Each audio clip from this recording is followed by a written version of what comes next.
Wow, look at that shot from our A-Lene camera out in Ridgefield. It's beautiful. Welcome back to Afternoon Live, everybody. You know, there's a lot of misinformation out there about what happens to us sexually as we age. Changes, of course, are inevitable, but does that mean that you have to stop experiencing sexual pleasure as you get older? No, right?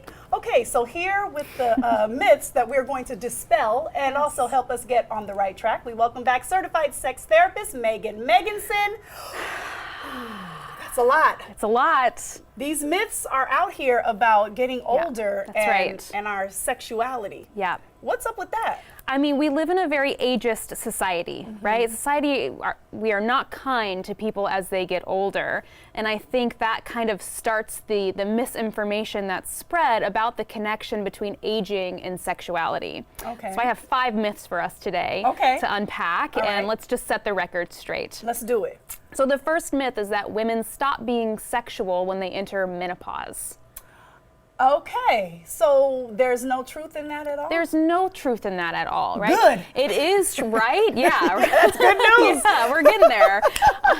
It is true that, you know, menopause impacts different women in different ways. And there might certainly be times during menopause when you don't feel, you know, very attractive or sexual, but that doesn't mean that you're not a sexual person, and the changes aren't permanent. Right. I mean, there are times before that you don't feel absolutely sexual. like Doesn't maybe have anything to do with yesterday or anything. today. Exactly. Yeah. Correlation does not equal causation. I think that's a really important message here. Okay. So yes, women can continue being fully sexual, sensual beings right through the end of their life. Yes. Menopause does not mean you are no longer a sexual person. It just means that things are changing and you have to learn how to adapt. Just like Samantha in Sex and the City. Just exactly. She taught us well, She didn't taught us she? very well. We probably can't talk about that here. Oh, no, and we won't be showing any check it out. But yes, it is true. Okay. Yeah. What's the second myth? So the second myth is that older men who struggle with erections are burned out sexually.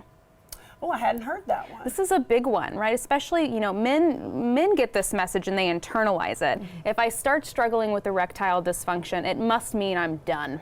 Ooh. Right? It must mean that my sexual prime is behind me and nothing good is to come in my future. And it really gets them down on themselves. I can understand. It's just not true. Correlation doesn't equal causation again. Okay. Right? Our bodies do start functioning less effectively as we get older. Our hormonal, cardiovascular systems, neurological systems are all declining. So there will be changes that we notice in our body. Right. But that doesn't mean that we're burned out or that we no longer get to be sexual beings. It means we have to adapt and learn new ways to engage with our sexuality. Okay. Well, that's a positive one. It's a very positive one. And one more thing about that, most sexual dysfunction is not caused by aging itself. It's caused by illness and side effects of medications that we're taking. Really? Absolutely. So we need to pay attention to what we're putting in our bodies. It's so important to pay attention to what you're putting into your body. So if you're 50 and over, you're probably on more medication than you've ever been on before. Okay. Ask your provider, what are the sexual side effects of these medications? Chances are there are some. Yeah, and if you're ever going to ask, that would be the time. Exactly. Right? Yes. with your doctor. Yep. Okay, good to know. Yeah. Number 3. Number 3, sex is for the young and beautiful. Oh, no.